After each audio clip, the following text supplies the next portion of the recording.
நீங்க எப்படி பாக்குறீங்க? தேமுதிக என்ன நிலைப்பாட்டை எடுக்கும்? தேமுதிக சட்டப்பேரவை மருத்துவர் ராமதாஸ் ரெண்டு பேருமே தேமுதிக சட்டப்பேரவை தேர்தலில் ஜெயிக்கணும். அதுல கொஞ்சம் கொஞ்சம் எம்எல்ஏக்கள் வேணுங்கிறது ஒரு பக்கம். ஆனா அவங்களுடைய முதன்மையான கவனம் வந்து ராஜ்யசபா சீட்ல இருக்குன்னா, ராஜ்யசபா சீட்டுக்கு கொடுப்பதற்கு தனக்கு ஒரு சீட்டு போக இன்னொன்றை வந்து இன்னொரு கட்சிக்கு கொடுக்கக்கூடிய வலிமை பெற்ற கட்சி எதுவோ எதுன்னு அவங்க நினைக்கிறாங்களோ அவங்க கிட்ட தான் பேச முடியும் அவங்களால.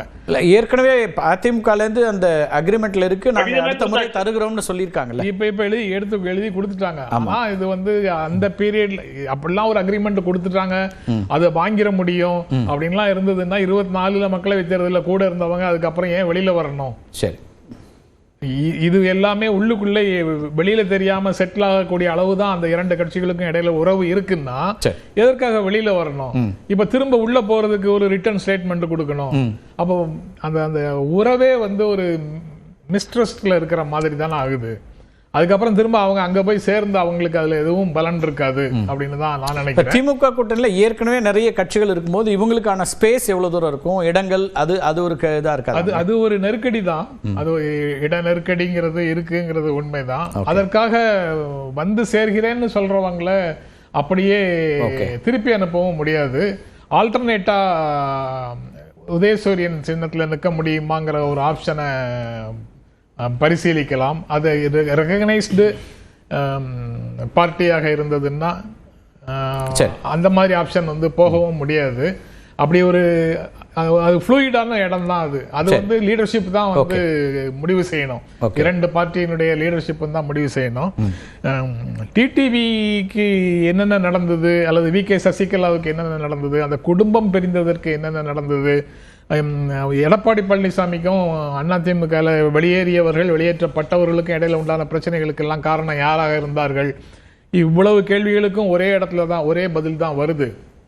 ஆனாலும் அவங்களோட தான் கூட்டணிக்கு போவேன்னு டிடிவியும் பிடிவாதமா இருக்கிறாருன்னா, இந்த ஸ்டாக்ஹோம் சிண்ட்ரம் அப்படின்னு ஒரு உளவியல் சொல்லுவாங்கல்ல, அதுதான் நினைவுக்கு வருது. அதாவது பிணை கைதிகளை பிடிச்சிட்டு போய் பிணை கைதிகளை துன்புறுத்தக்கூடிய அந்த நபர் மேலேயே பிணை கைதிகளுக்கு கூடுதலாக அன்பு இருக்கிறது, பேரன்பு இருக்கிறது, துன்பம் கொடுத்தவர்களையே விரும்புவது அப்படிங்கிற ஒரு உளவியலை ஸ்டாக்ஹோம் சிண்ட்ரோம்னு சொல்றாங்க. ஸ்டாக்ஹோம்ல ஒரு நாள் நடந்த ஒரு நிகழ்வின் தொடர்ச்சியாக அந்த பெயர் அதுக்கு வச்சிருக்கிறாங்க.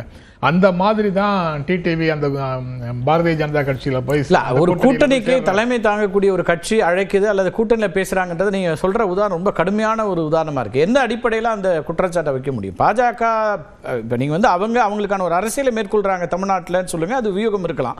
அவங்க இங்க அதிமுகவை பலவீனப்படுத்த முயற்சித்தாங்க, இப்போ வந்து அவங்களே சென்தன் பண்ண பாக்குறாங்க அப்படின்னு லட்சுமி ஒரு பார்வை வைக்கிறாங்க, அதெல்லாம் ஓகே. ஆனா இந்த இதுல ஏதோ ஒரு நெருக்கடியில போறாரு அப்படிங்கிறதுக்கு ஏதாவது ஒரு நம்ம ஜஸ்டிஃபை பண்ணணும். 2017 இருந்து இப்போது வரைக்கும் அதிமுக நடந்த அனைத்து பிரச்சனைகளுக்கும் பாரதிய ஜனதா கட்சி தான் காரணம். இது வந்து எல்லாரும் ஒவ்வொரு முறையும் ஒப்புக்கொண்ட விஷயம்தான். ஒவ்வொருவர் அவங்க லெவல்ல இருந்து சொல்லியிருக்கிறாங்க. ஓபிஎஸ் சொல்லியிருக்கிறாரு, டிடிவி சொல்லியிருக்கிறாரு, இபிஎஸ் சொல்லியிருக்கிறாரு. டிடிவி சில சமயங்களில் சொல்லாமலே ரகசியமாக டெல்லிக்கு போய் அந்த விஷயத்தை செட்டில் பண்றாரு அல்லது அங்கேருந்து கைட்லைன்ஸ் படி அடுத்தாப்புல செயல்படுகிறார். அது அவ்வளவுமே இங்கு தமிழ்நாட்டில் நடக்கக்கூடிய விவகாரங்களின் முடிவு டெல்லியில் பாரதிய ஜனதா கட்சியால் தான் எடுக்கப்படுகிறது அப்படிங்கிறது அந்த அவங்க சைடில் உண்டான அவ்வளவு விஷயங்கள்லையும் தெரியுது. அப்படி இந்த தேர்தல் வந்து கிட்டத்தட்ட அந்த கேள்வியை மக்கள் மத்தியிலையும் கொண்டு போகுது. தமிழ்நாட்டில் இருக்கக்கூடிய பிரச்சனைகளுக்கு தீர்வு தமிழ்நாட்டுக்குள்ளே இருந்து எடுக்கப்பட வேண்டுமா, இல்ல டெல்லியில பாரதிய ஜனதா கட்சியால் எடுக்கப்பட வேண்டுமா?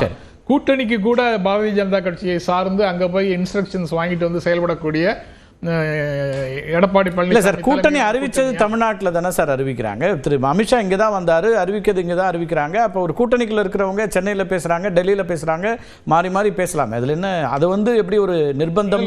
திரும்பவும் அந்த இன்னர் டீடைல்ஸுக்குள்ள தான் போனோம். அதிமுக தலைமையில தான் இந்த கூட்டணி இருக்கு அப்படின்னு சொல்றாரு. ஆனா அதிமுக இல்லாமல் ஒரு கூட்டணி முடிவாகுது. ஜிசி மீட்டிங்கா அது இல்ல மாவட்ட செயலாளர் கூட்டத்தில் அனைத்து அதிகாரமும் முடிவெடுக்கிறதுக்கான அனைத்து அதிகாரமும் எடப்பாடி பழனிசாமிக்கு தான் சொல்றாங்க. கூட்டணியில் கட்சிக்குள்ள யாரை சேர்க்கறதுக்காக மட்டும் இல்ல, கூட்டணியில யாரு வரணுங்கிறதுக்கும் அனைத்து அந்த முடிவு செய்யும் அதிகாரம் வரவேற்கிறாரு. எடப்பாடி பழனிசாமி தானே வரவேற்கிறாரு. டிடிவி தினகரன் வந்திருக்கிறத வரவேற்கிறாரு. அவரோட விருப்பம் இல்லாம அது நடக்கலன்னு சொல்ல முடியாது. மிகுந்த மகிழ்ச்சியோடு டிடிவி தினகரனின் அம்மா மக்கள் முன்னேற்ற கழகத்தை அதிமுக தலைமையிலான தேசிய ஜனநாயக கூட்டணியில் இணைத்துக் கொள்கிறேன் அப்படின்னு அவர் முதல்ல அந்த ட்வீட்டை போட்டிருந்தாருன்னா ரொம்ப மகிழ்ச்சி. அவங்க அந்த பார்ட்டி ஆணைப்படி அது நடக்குது அப்படின்னு அர்த்தம். இப்போ பிஜேபி உள்ள சேர்த்ததுக்கு பிறகு இவர் அதை வரவேற்கிறார், அவ்வளவுதான். அந்த ரோல் டிஃபர் ஆகுது இல்ல, அங்க அந்த பிரச்சனை இருக்குது. ஓபிஎஸ் கிட்டத்தட்ட கைவிடப்பட்ட நிலையில தான் இருக்கிறாரு அவர். ஆனாலும் நீங்க எதுவுமே எனக்கு உதவி செய்யாத சூழல்ல தான் நான் இந்த முடிவை எடுத்தேன்னு சொல்வதற்கு ஒரு சூழலை எதிர்பார்த்து காத்திருக்கிறாரு. அதுக்கப்புறம் அவர் இதுவரைக்கும் இருந்த இடத்துல இருந்து நேர் எதிர் திசையில போய் அவர் சேர்வதற்கான வாய்ப்பு. கருத்துல ஏதோ முரண்பட்டார் சுமந்த், கேட்டு வந்துடலாம். சுமந்த், எஸ், நீங்க அவரு எடப்பாடி பழனிசாமி வரவேற்கவில்லை அப்படின்னு சொன்ன இடத்துல இருந்து உங்களுக்கு மாற்று கருத்து வந்ததா தெரிஞ்சு சொல்லுங்க. நிச்சயமா மாற்று கருத்துங்க. அவங்களுக்குள்ள டிஃபரன்சஸ் இருக்குங்க. வெளிப்படையாக இவர் நீங்க ஒரு துரோகி அப்படின்னு ஒரு மாசம் முன்னாடி சொன்னவருங்க.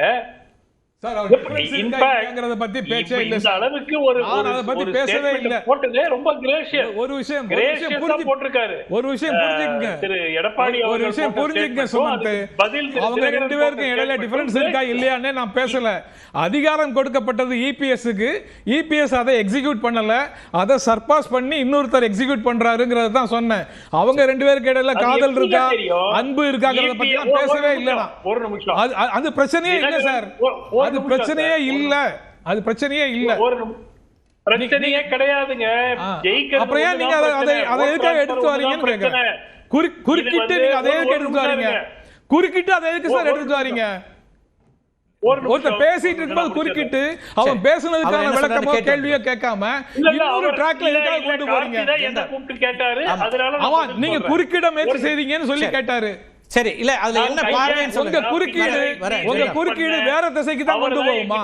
இல்ல இப்ப என்ன அதுல அத என்ன கருத்து? டென்ஷனே கிடையாது சார், டென்ஷனே கிடையாது. அவர் என்ன சொல்றாருன்னா சார், இதுல என்ன டென்ஷன் ஆகிறதுக்கு இருக்கு? திமுக நல்லா பண்ணுவாங்க, நீங்க கவலைப்படாதீங்க. அது தேவையில்லாத பேச்சு டாக்டர், இது தேவையில்லாத பேச்சு.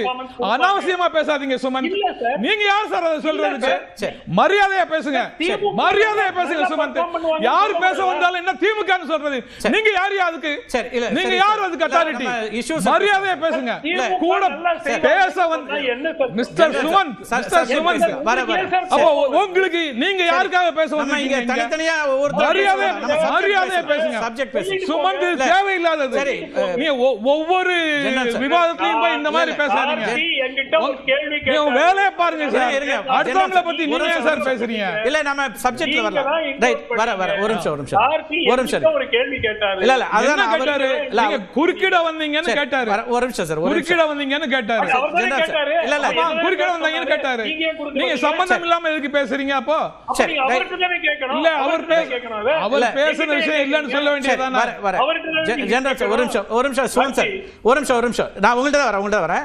அவர் என்ன சொன்னாருன்னா ஒவ்வொரு இதே மாதிரியான வேலைகளை நம்ம தனியா வாக் அவுட் பண்ணவும் செய்வீங்க. அடுத்த போக வேண்டாம், நம்ம சப்ஜெக்ட்ல பேசலாம். சுமன் இல்ல, அவர் என்ன சொன்னார்னா அவங்க வரவேற்பு அந்த விஷயத்துல தான் முரண்பட்டீங்க நீங்க. அதாவது எடப்பாடி பழனிசாமி அவர் என்ன சொல்றாருன்னா அவங்களுக்குள்ள நல்ல உறவு இருக்கா, முரண் இருக்காங்கிறத பத்தி நான் சொல்லல. ஆனால் அந்த அதிகாரம் திரு எடப்பாடி பழனிசாமி கிட்ட இருக்காங்கிற கேள்வி தான் நான் முன் வச்சேங்கிறார். அதுதான் உங்கள்கிட்ட நான் இப்படி கேட்கிறேன். எடப்பாடி பழனிசாமி பேசணும்னு நினைக்கிறாரு. டிடிவி தினகரன் நான் இவர்கிட்ட பேச மாட்டேன், நான் பிஜேபி கிட்ட பேசுறேன்னு சொல்றாருன்னு வச்சுக்கோங்க. அப்ப எடப்பாடி என்ன சொல்லணும்? வேணாம், கூட்டணியை முறிச்சிடலாம், வேண்டாம், டிடிவி வேண்டாம், அதனால பிஜேபி பேச வேண்டாம்னு சொல்லுவாங்களா?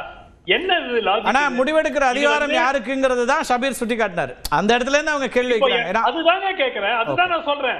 எடப்பாடி பழனிசாமி முதல் நாள்ல இருந்து டிடிவி தினகரன் வருவாரா வரமாட்டாரான்னு கேட்டதுக்கு வரமாட்டார்னு திட்டவட்டமாக ஒரு முறை கூட சொல்லல. காலம் பதில் சொல்லும். ஓபிஎஸ் வருவாரான்னு கேட்டதுக்கு திட்டவட்டமாக வர முடியாதுன்னு சொன்னாரு. டிடிவி தினகரனுக்கு காலம் பதில் சொல்லும்னாரு. சமீபத்துல கேட்கும் போது கூட டிடிவி தினகரனுக்கும் அமமுகவுக்கும் இந்த கூட்டணியில் இடம் இல்லைன்னு ஒரு வாட்டி கூட சொன்னாரு. லட்சுமி நீங்க அதுல என்ன சொல்றீங்க? இப்போ டிசம்பர்ல அமித்ஷாவை போய் பார்த்த பிறகுதான் அந்த ஸ்டேட்மெண்ட் அவர் முன் வச்சது. டெல்லியில இருந்து பேசும்போது தான் டிடிவி தினகரனை பத்தி கேட்கும்போது காலம் பதில் சொல்லும் சொன்னாரு. அதுக்கு முன்னால உள்ள சேர்த்துக்கோங்கன்னு செங்கோட்டையன் சொன்னார்ல, அப்ப ஏன் சேர்த்துக்க முடியாதுன்னு சொன்னாரு? அப்ப சேர்த்துக்கிட்டு இருக்கலாம்ல, முடியாதுன்னு தானே சொன்னாரு. அப்போ அப்பவும் ஆமா யார்கிட்ட சொன்னாரு? தினகரன் என்ன சொன்னாரு, உங்ககிட்ட நான் தனி கட்சி தான் வச்சிருக்கேன்னு தான் சொன்னாரு. அப்ப சேர்த்துக்கிட்டு இருக்கலாம்ல, நீங்க ஏன் கட்சியாவே இணைச்சிருக்கலாம்ல? ஒண்ணு வேண்டாம், மோடி இல்ல, யார்கிட்ட கங்கை சொன்னாருன்னு கொண்ட கேக்குறாரு. சோழபுரத்துக்கு மோடி கங்கை கொண்ட பிரஸ் மீட்ல தான் சேர்த்துக்க மாட்டாரு. டிடிவி தினகரனை நான் சேர்த்துக்கொள்ள மாட்டேன். ஆமா, யாருக்குமே இடம் கிடையாது. இணைப்புக்கு வாய்ப்பு இல்லைன்னு தானே சொன்னாரு. இணைப்புக்கு வாய்ப்பு இல்லை, யாருமே வெளியில போனவங்களை யாரையும் சேர்த்துக்க முடியாதுன்னு தானே சொன்னாரு. ஓகே, அது கட்சி குறித்து சொல்லாரு. ஓகே, வர அது கட்சிக்குள்ள கட்சியாவே இருந்தாலும் ஓபிஎஸ் சேர்த்துக்க மாட்டேன்னாரு. அப்படிதானே அர்த்தம் அது. கட்சிக்குள்ள ஓகே. தேசிய